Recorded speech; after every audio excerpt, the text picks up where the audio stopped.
پڑھ کے بیٹا بنے کوئی انسان، باپ کا بس یہ خواب ہوتا ہے۔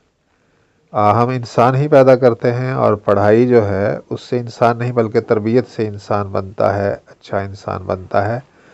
اور پڑھائی جو ہے وہ عام طور پہ بڑا آدمی بنانے کے لیے، نوکری پیشہ ملازمت پیشہ بنانے کے لیے، یا ایسے کاروباری بنانے کے لیے جسے زندگی میں روپے پیسے کی کمی نہ ہو۔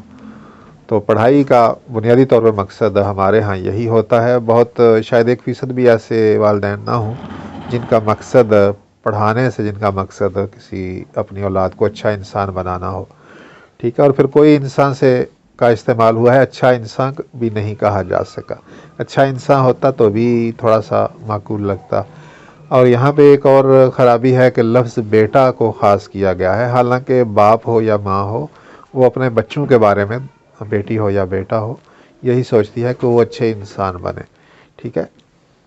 تو پڑھ کے مقاصد جو ہیں وہ اور ہیں، تربیت سے انسان بنتا ہے، چاہے وہ پڑھائی کرے یا نہ کرے، لیکن پڑھ کے جو ہے وہ اس کے مقاصد اور ہوتے ہیں۔ اس کو اگر ہم نکال دیتے ہیں، اور بیٹا کو خاص کیا ہے آپ نے، اس کو بھی نکال دیتے ہیں، اولاد کا لفظ استعمال کرتے ہیں، تو یہ اچھا رہے گا۔ دوسرے مصرعے میں اگرچہ باپ کی تخصیص ہے، ماں باپ یا والدین ہو تو اور بھی اچھا لگتا ہے کہ دونوں کی خواہش ہوتی ہے بچہ نیک انسان بنے، لیکن یہاں پہ باپ کی تخصیص کا کوئی زیادہ مسئلہ نہیں ہے۔ اگر آپ صرف لفظ باپ کا استعمال کرتے ہیں تو بھی یہ درست ہے۔ مرد ہونے کے ناطے آپ کہتے ہیں کہ میں ایک باپ ہونے کے ناطے اپنے بچے کو کامیاب انسان بنتا دیکھنا چاہتا ہوں، یا نیک انسان بنتا دیکھنا چاہتا ہوں، تو آپ کہہ سکتے ہیں، ضروری نہیں ہے ماں باپ دونوں کا ذکر کیا جائے۔ لیکن اوپر جو بیٹا کا لفظ ہے اس سے بہتر ہے کہ اولاد سے بدل دیا جائے، کیونکہ باپ ہو تو اس کو بیٹی اور بیٹا دونوں کے لیے اچھائی ہی درکار ہوتی ہے۔ تو میری اولاد نیک،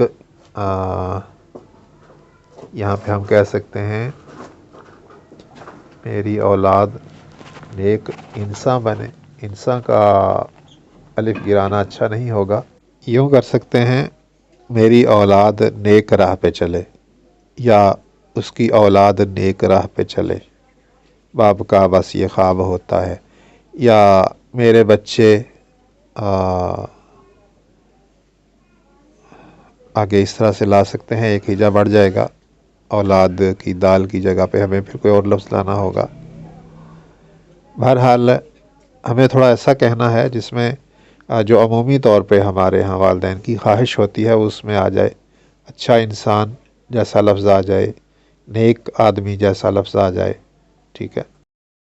مفلس کی زندگانی میں درد ہی دستیاب ہوتا ہے، کسی حد تک درست ہے، لیکن ہر مفلس کے ساتھ ایسا نہیں ہوتا ہے۔ ایسے بھی ہیں جو دنیا کے لحاظ سے مفلس ہوتے ہیں، لیکن ان کی زندگی خوشگوار ہوتی ہے، خاندان میں ان کا اچھا مقام ہوتا ہے سلوک اتفاق کی وجہ سے، اور ان کا معیار زندگی اگرچہ دیگر لوگوں سے کم ہوتا ہے، لیکن اسے آپ درد نہیں کہہ سکتے، ٹھیک ہے۔ تو ایسی صورت میں آپ اگر یہ کہہ دیں مجھ سے مفلس کی زندگانی میں، میرے جیسے مفلس کی زندگی میں صرف درد ہی دستیاب ہوتا ہے، تو یہ تخصیص ہو جاتی ہے شاعر کی اپنی حالت تک، جسے ہم کہہ سکتے ہیں کہ شاعر کی حالت ایسی ہو سکتی ہے جس کے اسے صرف اس جیسا کوئی بھی مفلس ہوگا تو اس کی زندگی میں درد ہی ہوگا، وہ خاص کسی کیفیت سے گزر رہا ہے، ٹھیک ہے۔ باقی ہر مفلس کی زندگی میں درد ہی ہوتا ہے ایسا نہیں کہہ سکتے۔ ہمیں یونیورسل ٹروتھ جو ہے، جو عالمی حقیقت ہے، اسے سامنے رکھنا چاہیے شعر کہتے ہوئے بھی، ٹھیک ہے۔ اور اگر ہم کسی طبقے کے بارے میں کوئی حکم لگاتے ہیں تو اس پہ اچھا خاصا غور کرنا چاہیے کہ پورے طبقے پہ حکم لگانے کی بجائے یا تو ہم تخصیص کر لیں چند لوگوں کی، یا اپنے جیسے چند لوگوں کی، اپنے جیسے لوگوں کی، ٹھیک ہے، تو بھی ہو جاتا ہے۔ اگر پورے ایک طبقے پر ہم حکم لگاتے ہیں تو ہمیں دیکھنا ہے کہ اس کی اکثریت پہ وہ حکم صادق آ رہا ہو، ٹھیک ہے۔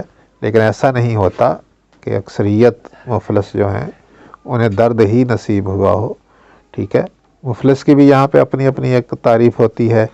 بعض کے نزدیک بالکل بھی جس کے پاس کچھ نہیں ہے، جو فقراء ہیں، مانگتے پھرتے ہیں، صرف ایک وقت کے کھانے کی سہولت دستیاب ہوتی ہے یا وہ بھی نہیں ہوتی، کوئی اسے مفلس کہتا ہے، کوئی ذرا تنگ دست جو مالی لحاظ سے ہو اسے مفلس گردانتا ہے۔